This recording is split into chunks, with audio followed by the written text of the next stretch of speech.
बिल्कुल El Nino का impact देखने को मिल रहा है, जिसकी वजह से मानसून तो डिले है लेकिन गर्मी काफ़ी बढ़ती हुई नजर आ रही है और इसी वजह से जितने भी एसी के स्टॉक्स हैं, इनफैक्ट आइसक्रीम वाले स्टॉक्स भी वाडिला और क्वालिटी देखें तो आपको अच्छा खासा मोमेंटम इन स्टॉक्स में नजर आएगा।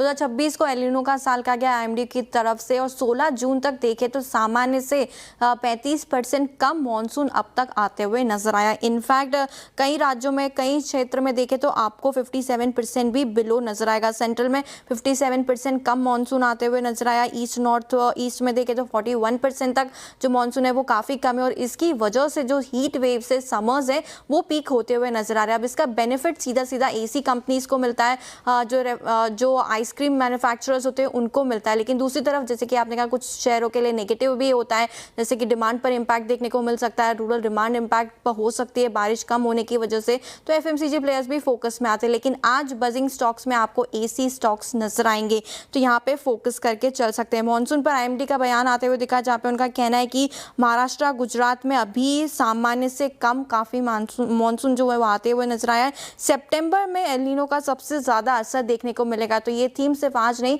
सितंबर तक कंटिन्यू रहने की उम्मीद है। अब इससे ज़्यादा फायदा एसी जो मैन्युफैक्चरर्स है, जो रिटेलर्स है, जो बेचते हैं, इन सब कंपनीज को मिलते हुए नजर आता है। और पिछले 10 साल का हिस्टोरिकल डेटा अगर आपके लिए पुल अप करें तो 10 साल में किन कंपनियों ने कितना पॉजिटिव रिटर्न जून के महीने में दिया वो भी टेबल आपकी स्क्रीन पर आती हुई दिखेगी। सबसे पहले ब्लू स्टार, 10 साल में से 7 साल ऐसे थे इस कंपनी के लिए जहां पे जून के महीने में पॉजिटिव रिटर्न आते हुए दिखे। वोल्टास की बात करें तो 6 बार इसने पॉजिटिव रिटर्न दिए जून के महीने में।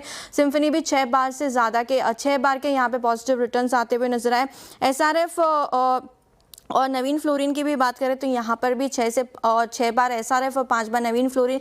ये कूलिंग प्रोडक्ट के कंपोनेंट जो गैस रेफ्रिजरेंट का काम करती है, तो ये कंपनीज भी फोकस में आती हुई नजर आती है और इनके भी पॉजिटिव रिटर्न्स आते हुए दिखे। वाडिला इंडस्ट्रीज आइसक्रीम मैन्युफैक्चरर्स भी फोकस में। इनफैक्ट क्वालिटी का डेटा इसलिए नहीं किया क्योंकि हाल ही में लिस्ट हुई है, लेकिन इस महीने वो स्टॉक भी 32% ऊपर है।